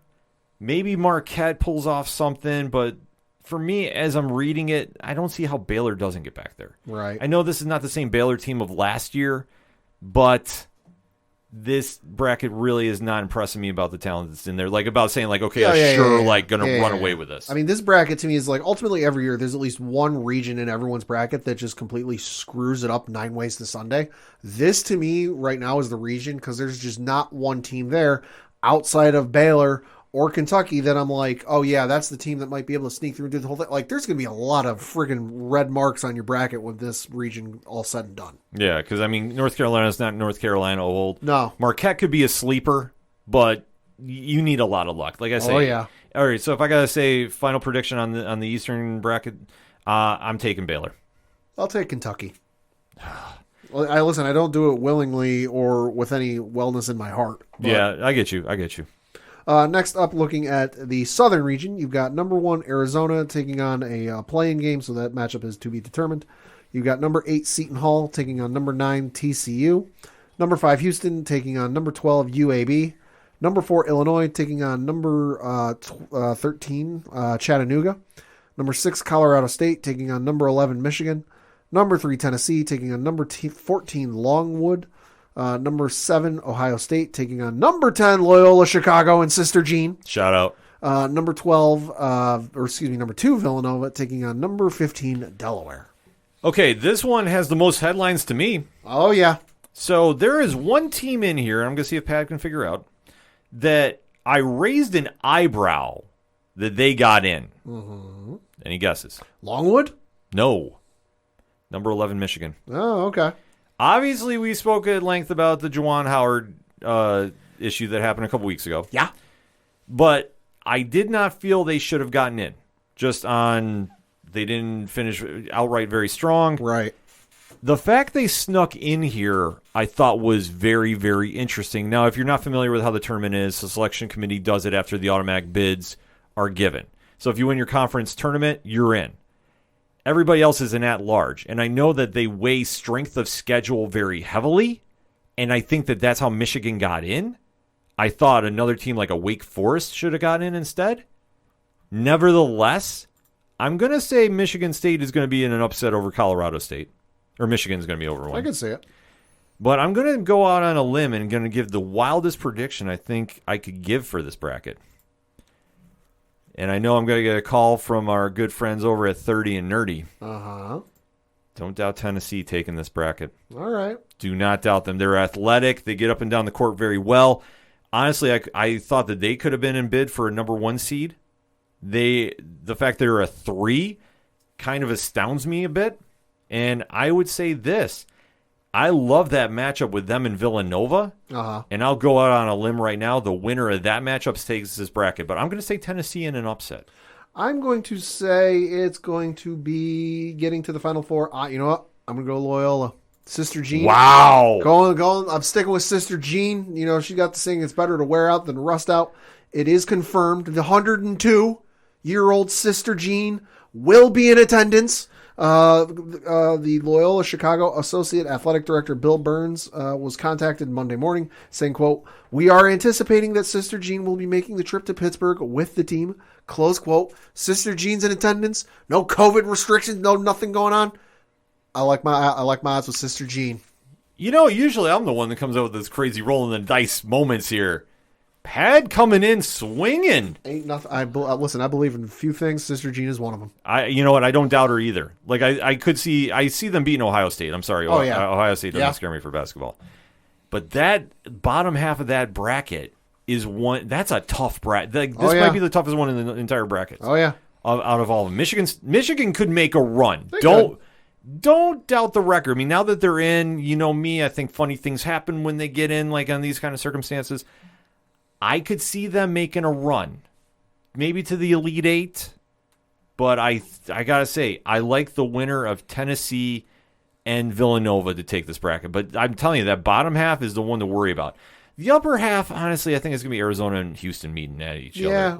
I'm sorry, everybody else there is kind of like, I'm sorry, like Arizona, they should get there. Will they get there? I don't know. I'm not putting a ton of stock in that, but they're the number 1 seed, so you have to give the benefit of the doubt. They have an easier route, I will say. Oh, sure. I'm not Seton Hall and TCU doesn't scare me there. And if Houston can get there, I mean, I think that they'll have a tough matchup against Illinois. That's my picks to get there. Yeah.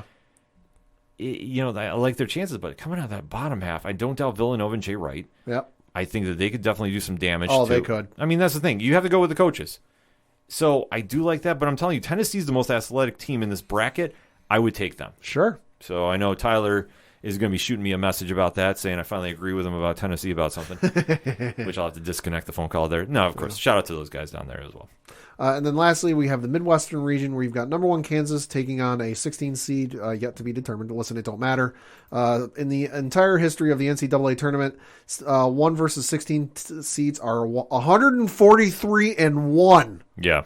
So not good odds. You've got number 8 San Diego State taking on number 9 Creighton. Number 5 Iowa taking on the number 12 Richmond.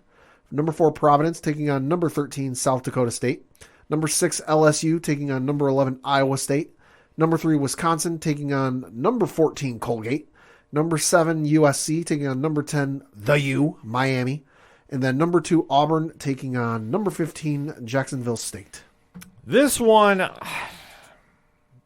I want to just say this is going to be Kansas. Yeah. Like, I'm looking over the field. I don't doubt this could be another 12-5 upset. Richmond plays a very slow style of basketball. Yeah. But they've got a very seasoned team for this. I could see them giving Iowa some trouble. I really do. So I'm going to say that could be a 12-5 upset. I'm not calling my shot with that one like I did my other one, but I'm going to say I would not be surprised if that's a 12-5. Sure. Kansas, though, I seriously think is going to take that top half of the bracket, and then looking at that lower half, I mean, Auburn should get there, but you never know if a team like Iowa State could get hot. You don't know if the winner of USC and Miami could get hot and make a run. I think the surprise out of this region might be Miami. Yeah. Just shot in the dark. I'm not saying they're going to make it all the way and win the whole damn thing, but I think they're going to be the one out of this region to make it further than you think. Yeah, I definitely think so too. I mean, that's the one crazy thing about this is they could make a run. Oh, yeah. And you have to really kind of sit there and think like, okay, if they are going to really go deep, they just got to get hot at the right time. I mean, that's the one great thing about this tournament is you can have somebody sneak in there and can be completely out of left field, and you don't see coming. Oh, yeah. And George Mason years ago. Yeah, I mean, that's the one thing about them is, like, you never know, and that's the beauty of these games because, for one, everybody plays defense. I know it's a crazy thing, but this is what happens when they're at the collegiate level. Obviously, when we get to the pros, nobody plays it until the playoffs. But that being said, it's kind of wide open for that bracket, but like I say, I'm going to stick with Kansas about that. You took Miami. Yep. All right, so Miami's going to be my shocker to get further along. I don't think they're going to get all the way to the Final Four. I think in terms of getting to the Final Four, I think it's going to be Kansas. Okay. So I got for my Final Four teams Duke, Baylor, Kansas, and Tennessee. I've got Duke, Kentucky, Loyola, and then Kansas. All right, so that said, who's in the national championship and who's winning the thing? I'm going to say it's going to be Kansas, and I'm going to say it's going to be Kentucky, and then I think it's going to be Rock Chalk winning the whole thing. That's a bold pick. I could see that happening, though. For me, though, I believe in fairy tale endings. I think Duke is going to somehow beat Baylor in a very close game. I'll say it's going to go to overtime. Have you been watching Disney movies again? Yeah, you know my Disney Plus. I've been hammering through stuff, man. I'm getting all emotional. I get fired up. It's like the underdog wins. So I got Duke going, and I'm going to take Tennessee. Okay. And the upset of upsets, except until that final game. I am going to say somehow, some way, Coach K gets that final fairy tale ending. Is it going to be ugly? Yes. Is it going to be pretty to watch? No. But it all depends on if he can get past Michigan State. Everybody else that he's going to be facing to get there doesn't scare me. Unless Kentucky winds up facing him coming out of the Baylor bracket. That's the only one I could see some problems being for him. But it all depends if Duke can put it together and just hold on for 5 games. Right. That's the thing. They're so young that can they do this? I mean, maybe. Maybe. I mean, that's the one thing about it. Always a chance. Yep, indeed. So, that being said, in fact, I'll even say 76-72. That'll be my score for it. All right. So, we gave you our picks. Now we want to hear yours, ODPH Society. Hit us up on the hashtag ODPHpod. Who you got winning the Final Four tournament? I mean, listen, I need something. Syracuse isn't in it this year. I need something. They need something. We're definitely going to be talking about this on our social media accounts, so you definitely want to hit us up. Give us your picks. Let us know. We're going to take a quick break. We'll be right back.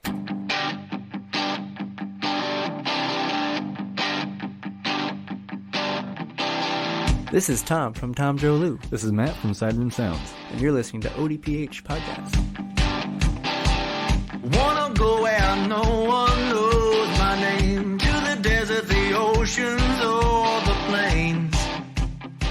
'Cause I wanna go. Coming back for the final segment on this edition of the ODPH Podcast. Pad, what you got? Got to talk some hockey because obviously Binghamton Black Bear season still going on. Obviously, they have clinched the playoff spot. Looking at their games from this past week, they had a game on Friday, March 11th, where they lost to Danbury by the final score of 7-5.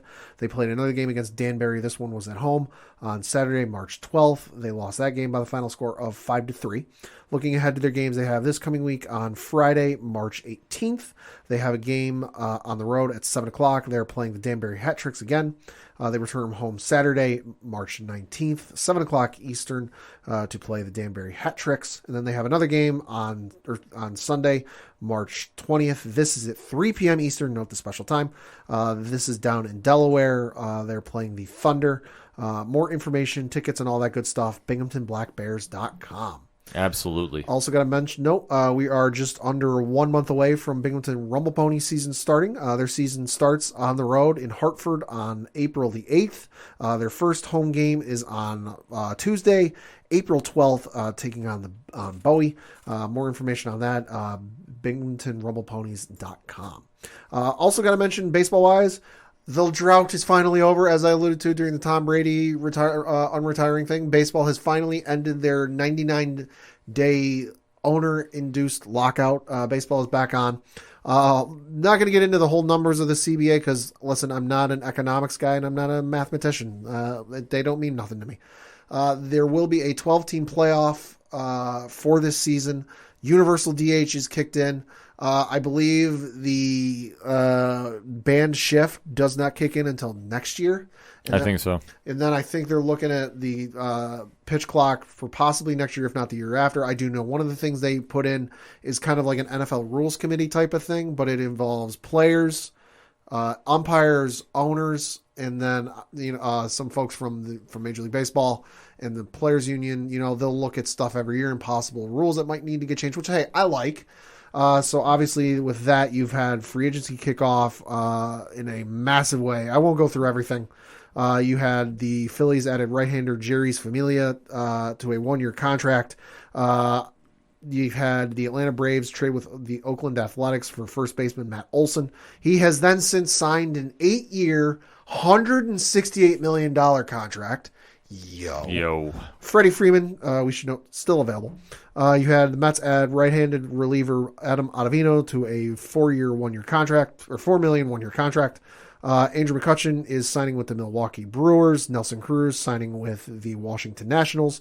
The Twins and the Yankees did a blockbuster trade with the Yankees acquiring former MVP third baseman Josh Donaldson, catcher Ben Rortvedt, and shortstop Isaiah Kiner Falefa. I know that name's going to give Michael K. fits. Yeah. And turn, the Twins acquired Gary Sanchez and Gio Urshela. Thank God. Get the Kraken out of here. Yeah. Listen, sad to see Gio Urshela go, but ultimately I knew at the end of the day when it came to a trade possibly happening with the Yankees, either he or Gleyber Torres was going to have to go. There was no way we're going to be able to keep him and trade for players if we weren't going to trade any of our prospects. I mean, listen, it would have been great to have Matt Olson. We got some great prospects the Yankees do coming up. Don't want to give any of them up. This makes a lot of sense. I know a lot of people are, wow, why are we taking on Donaldson? 36 years old, $50 million. Listen, from every statistical and analytics stat, he's better than Gio Urshela. And listen, you or I are fucking better than Gary Sanchez at catching. Facts. You've got Rortvedt, and then you've got Kyle Higashioka are going to platoon. One's a lefty, one's a righty. Makes all the sense in the world. They're about as good as Gary Sanchez is, minus the power in offensive statistics. And then they're obviously better defensively, so it's an obvious upgrade. Listen, I mean, the one thing Yankee fans need to realize is we are not the Texas Rangers. Okay, we don't need to load up our lineup with home run hitters. Yes. We need guys to get on base. Yes. Why we don't have these guys in the lineup every day is beyond me. Like, the fact that we needed to line it up with Judge, Stanton, and Sanchez, who either hit it out of the park or strike out, is beyond me. And it looks like they're trying to address that. They're trying to address the strikeout issue. They're finally, I think, and this is the biggest issue, trying to fix the fielding issue, because you will start having players playing their natural positions. I'm sorry, Boone was quoted the other day, and I got to admit, I like what the guys over at John Boy Media said. You can't trust anything Aaron Boone or Brian Cashman say for the next 2 weeks. Yeah. Because Aaron Boone said Gio Urshela is our starting shortstop, and then they traded him away. I'm sorry, why the fuck is Gio Urshela, who's been a third baseman for most of his career, your starting shortstop? That's not his natural position. You're going to have a guy who's played shortstop playing shortstop. You'll have Donaldson, who is a third baseman, playing third base. You're not putting, it's not like the 1 year Tourney was managing the Yankees, I think it was like 2006, where he really tried to shake things up. He put our second baseman in left field. What? No, you don't do that. It doesn't make any sense. You put guys at their natural position and things will tend to pan out. Exactly. I'm not too worried about it. And honestly, I don't pay attention to anything Boone does anyway. Yeah. Because it's like, well, I want to see this on the field. So listen, to everybody making those millions of dollars, put up or shut up. Because I'm sick and tired of hearing this. And like the fact that now the millionaires have agreed with the millionaires, play ball, and I don't want to hear about any labor shortage strike, whatever nonsense for like the next 10 years. Yeah. And I know everyone's like, oh, Donaldson hates Garrett Cole. Listen, they had a conversation. They already worked it out. They worked it out. It's all good. Money solves a lot of problems, folks. Money and winning. Yes. You also had the Twins acquire Sonny Gray from the Cincinnati Reds. Let's see, just scrolling through some stuff. I'm not going to go through everything. Joe Kelly signed with the Chicago White Sox. Listen, Chicago's fucking bullpen's insane because Joe Kelly, great reliever. He's probably like the 6th reliever in that bullpen. Yeah. It's fucking insane. So Chicago definitely one to look out for. And that's kind of all the ones that were jumping out to me. Obviously, Clayton Kershaw signed with the Dodgers on a 1-year deal. Carlos Rodon signed with the Giants on a 2-year deal. Andrelton Simmons signed with the Cubs. Let's see, I'm just scrolling through. Yeah, that's since the free agency kicked off. That's kind of all the big ones that are jumping out. Freddie Freeman's still a free agent, and the asking price on that going up probably astronomically. But hey, if the Yankees aren't able to get him, we can still get Rizzo. Rizzo's good. There's moves to be made. So, listen, I mean, obviously, the major thing is baseball's back. It's what we needed. I'm happy with that. So, you know what? Play ball and stop talking about money. For my base, well, we talk wrestling on the show, so let's talk some wrestling. Unfortunately, though, we have to end this on a somber note. Yes. It broke on Monday night that Scott Hall, a.k.a. Razor Ramon in the WWE, an iconic wrestler from the 90s and 2000s, unfortunately passed away due to complications from surgery, 63 years old. Yes. If you had never seen Scott Hall wrestle in the WWE as Razor Ramon, I would strongly recommend do yourself a favor. Go back and watch it.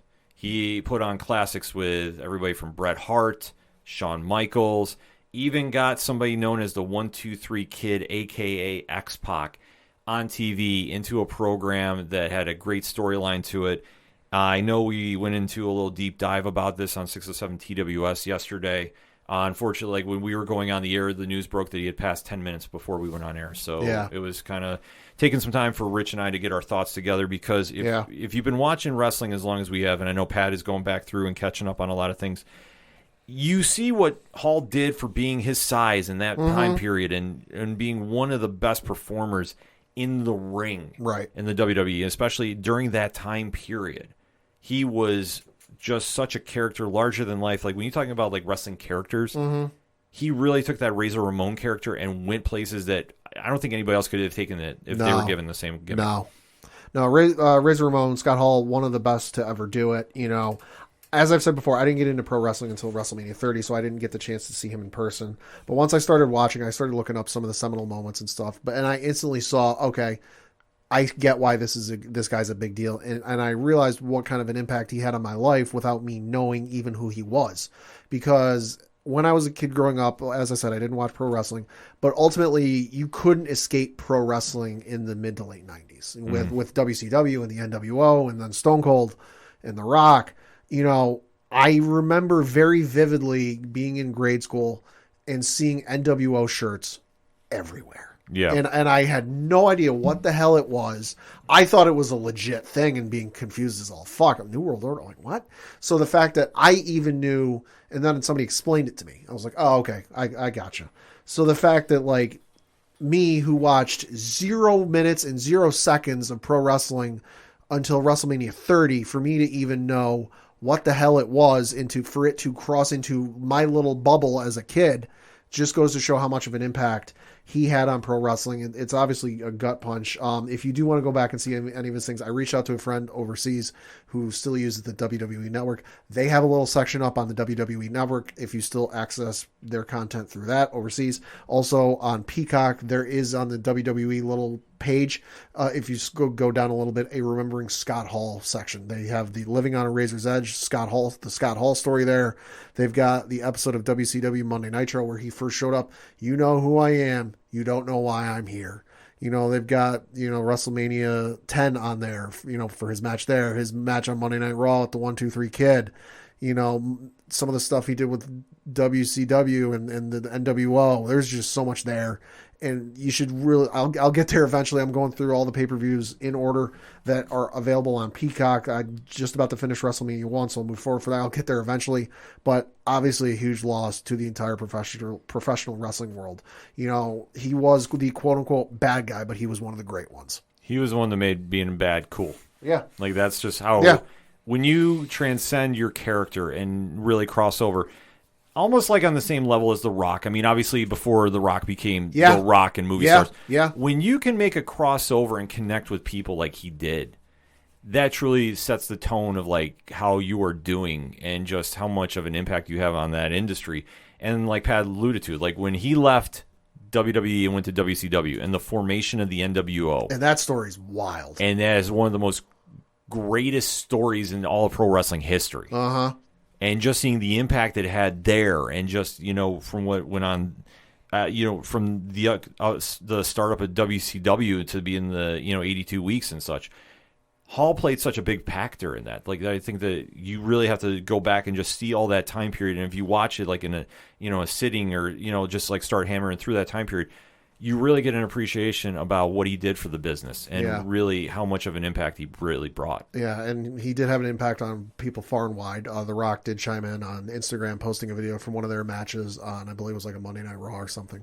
I won't read the whole thing, but he did say in part, quote, "Before my match here with Scott, I made sure to tell him how much his in-ring work influenced me. When I was a rookie in wrestling, I would study Scott's matches. His style, intensity, crispness, and his excellent in-ring IQ and psychology. I studied his matches frame by frame. He was shocked to hear this from me. We came up in different eras. He knew I was a study of the game, but he had no idea he was one of the ones I studied. He thought that was so cool, and we went out there that night and lit it the fuck up inside that ring. It was my honor, brother, and thank you for the house. Go rest high. Hashtag the bad guy. Hashtag Scott Hall. Hashtag rest in peace." Yeah, absolutely. So our deepest condolences go out to his family, friends, and fans all over the world. This is definitely one that a lot of wrestling fans are chiming in on. A lot of wrestlers are posting their memories of him, and rightfully so, because when you lose somebody like him, it's definitely going to leave an impact. Mm-hmm. And like we say, our deepest condolences go out. Whew. So that said, Pat, I'm just keep it very short and sweet this week. ODPHpodcast.com for everything that is the ODPH. So that being said, for the one and only Padawan J. Thank you, and rest in peace, Scott Hall. I'm your host, Ken M. Hard work pays off. Dreams come true. Bad times don't last, but bad guys do. Thank you as always for listening to the ODPH podcast, better known as the Ocho Duro Parlay Hour. We will see you next time.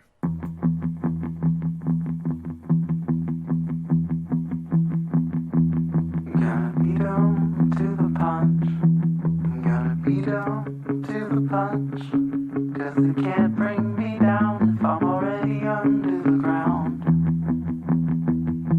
I'm gonna try to make them laugh. I'm gonna try to make them laugh. 'Cause the laughing man's got nothing to say about me. They're judging only by what they can see. This behavior goes way back to ancient history. I hope one day I'll find a way to be free. I know I can't change them. All I can change is me.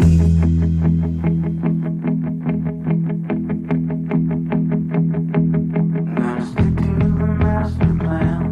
Once I come up with a master plan, it's hard to know just how to deal with this sort of thing.